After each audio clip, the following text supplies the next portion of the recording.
ഇതാണ് വേഗയുടെ S1 trimmer.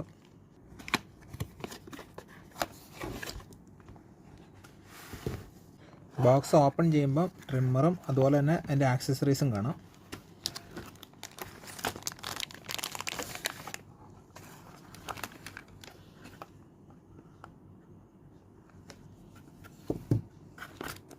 ഇതിൻ്റെ കൂടെ USB-C ടൈപ്പ് ഒരു ചാർജിങ് കേബിളുണ്ട്. പിന്നെ സൂക്ഷിക്കാൻ വേണ്ടി ഒരു പൗച്ചുണ്ട്. ഇത് ക്ലീൻ ചെയ്യാൻ വേണ്ടിയുള്ള ബ്രഷാണ്. ഇത് ലൂബ്രിക്കേറ്റിംഗ് ഓയിലാണ്. 2 കോമ്പുകളാണ് ഇതിൽ വരുന്നത്.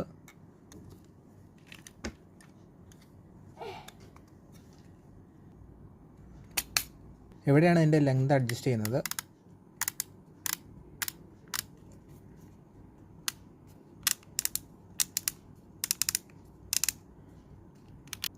നമുക്ക് ഓണാക്കി നോക്കാം. 3 സ്പീഡാണ് അതിലുള്ളത്. Echo pro max. ഇത് ഡിജിറ്റൽ ഡിസ്പ്ലേ ആണ്. ബാറ്ററി എത്ര ശതമാനം ഉണ്ടെന്നുള്ളത് നമുക്കിവിടെ എഴുതി കാണിക്കും. ടൈറ്റാനിയം ബ്ലേഡാണ്. 120 മിനിറ്റാണ് റൺ ടൈം. വാട്ടർ പ്രൂഫാണ്. 5 മിനിറ്റ് ചാർജ് ചെയ്താൽ 10 മിനിറ്റ് വരെ ഉപയോഗിക്കാം. ട്രാവൽ ലോക്ക് ഉണ്ട്. ലെങ്ത് 40 രീതിയിൽ നമുക്ക് അഡ്ജസ്റ്റ് ചെയ്യാൻ പറ്റും. ഇതിൽ സ്മാർട്ട് മെമ്മറി ഫംഗ്ഷൻ ഉണ്ട്. സ്മാർട്ട് മെമ്മറി ഫംഗ്ഷൻ എന്ന് പറഞ്ഞാൽ ഇപ്പം നമ്മൾ ഈ മോഡിലാണ് ഇത് ഓഫ് ചെയ്യുന്നതെങ്കിൽ നമ്മൾ ഓൺ ആക്കുമ്പോൾ ആ മോഡിൽ തന്നെ വരും. കണ്ടോ? പിന്നെ ഇതിൽ ട്രാവൽ ലോക്ക് ഉണ്ട്. നമ്മൾ 3 സെക്കൻഡ് ഹോൾഡ് ചെയ്ത് പിടിച്ചാൽ ഇത് ഓട്ടോമാറ്റിക്കായിട്ട് ഓഫ് ആവും. പിന്നെ ജസ്റ്റ് പ്രസ് ചെയ്ത് ഓൺ ആവത്തില്ല. 3 സെക്കൻഡ് ഹോൾഡ് ചെയ്ത് പിടിച്ചാലാണ് ഓൺ ആവത്തുള്ളൂ.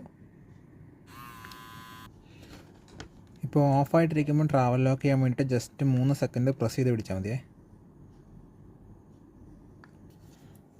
ഇവിടെയാണ് കേട്ടോ ചാർജിങ് പോർട്ട് വരുന്നത്. C ടൈപ്പാണ്.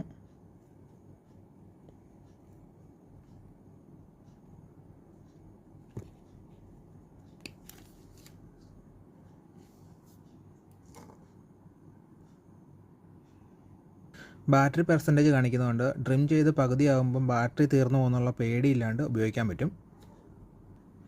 ഇതിൻ്റെ രണ്ടിൻ്റെ സൗണ്ട് ഒന്ന് ചെക്ക് ചെയ്യാവേ. ഇതാണ് ഈ ഡ്രിമ്മറിൻ്റെ സൗണ്ട്.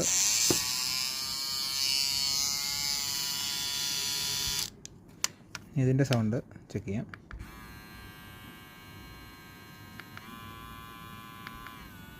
ഇതിന് വളരെ സൗണ്ട് കുറവാണ് കേട്ടോ. ഇത് നമുക്ക് ഇവിടുന്ന് റിമൂവ് ചെയ്തിട്ട് ക്ലീൻ ചെയ്യാൻ പറ്റും കേട്ടോ.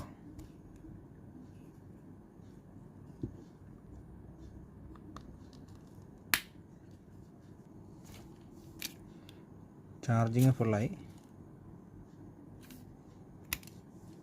ലിഥിയം അയൺ ബാറ്ററിയാണ് ഇതിൽ വരുന്നത്. ഇവിടെ ഒരു ഓയിൽ ഇൻഡിക്കേറ്റർ ഉണ്ട് കേട്ടോ. ഈ രണ്ടാമത്തെ ലോക്കിൻ്റെ തൊട്ട് മുകളിലുള്ളതാണ് ഓയിൽ ഇൻഡിക്കേറ്റർ. അത് തെളിഞ്ഞാൽ ലൂബ്രിക്കേറ്റിംഗ് ഓയിൽ ഇവിടെ ഒഴിച്ചു കൊടുക്കണം.